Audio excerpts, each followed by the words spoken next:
दोस्तों आज के वीडियो में हम W.B. ईट्स की एक बहुत ही famous poem the wild swans at Coole के बारे में स्टडी करेंगे। मैं आपको लाइन बाय लाइन एक्सप्लेन करने की पूरी कोशिश करूंगा।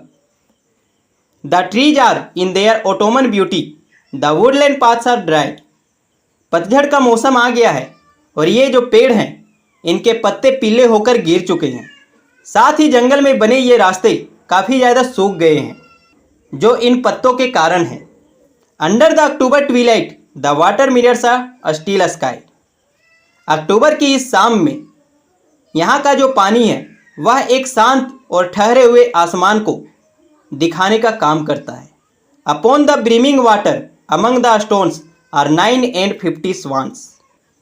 यहाँ इन पत्थरों के बीच पानी पूरे किनारों तक भरा हुआ है जहाँ पूरे 59 हंस है।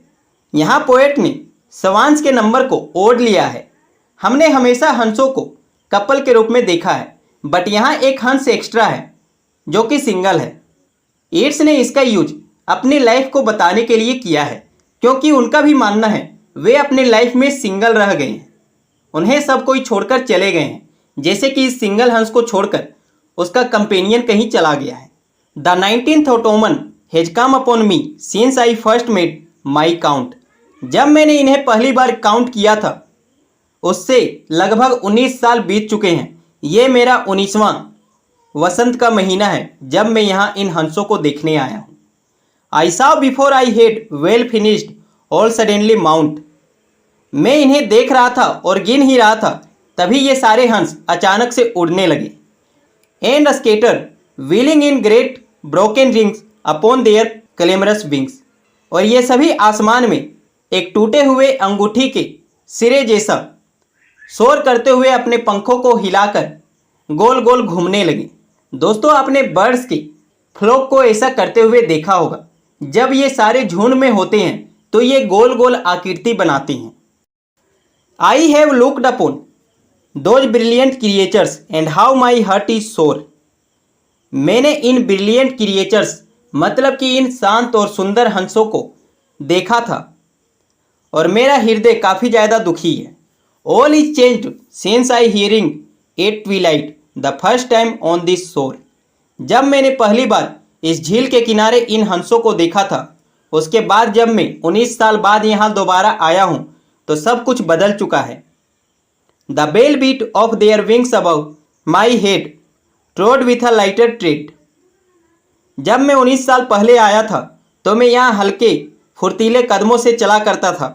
उस टाइम मैं यंग था और इनके पंखों की आवाज़ मेरे सिर के ऊपर बजती थी और मुझे यह काफ़ी ज़्यादा अच्छा लगता था। लेकिन अब मेरी एज हो चुकी है और ये सारे पंखों की आवाज़ मुझे थोड़ा थोड़ा परेशान करती है क्योंकि मैं अब अपने यथ को खो चुका हूँ। Unwearied still lover by lover they paddle in the cold. ये बिना थके एक दूसरे से प्रेम करते हुए ऐसा लगता है ये नए नए कपल ही बने हैं, लेकिन ये सालों से ही ऐसे ही हैं। इनका प्यार कभी खत्म नहीं होगा। ये ठंडे पानी में तैरते हैं, कंपेनियनेबल स्ट्रीम्स और climb the air. There hearts have not grown old. ये अपने साथियों के साथ पानी में तैरते हैं और हवा में उड़ते हैं। इनका हृदय अभी भी बुढ़ा नहीं हुआ है, ओल्ड नहीं हुआ है। पैशन और conquest wander where they will attend upon them still. इनके अंदर अभी भी जुनून और विजय भरा हुआ है। ये यहाँ वहाँ एक दूसरे के साथ घूमते हैं, उड़ते हैं, लेकिन इनका प्यार अभी भी पहले के जैसा ही है, बना हुआ है। But now they drift on the still water mysterious beautiful. लेकिन अब ये सभी हंस शांत पानी में तैर रहे हैं जो कि काफ़ी ज़्यादा रहस्यमयी और सुंदर भी लगता है। Among what rushes will they build by what lake's edge or pool. अब ये घोंसले बनाएंगे, लेकिन कहाँ? शायद ये लंबी उगी घासों के बीच अपना घोंसला बनाएंगे या फिर इस झील के किनारे। ऐसा भी हो सकता है ये पूल के किनारे अपना घोंसला बना ले। Delight men's eyes when I awoke some day to find they have flown away.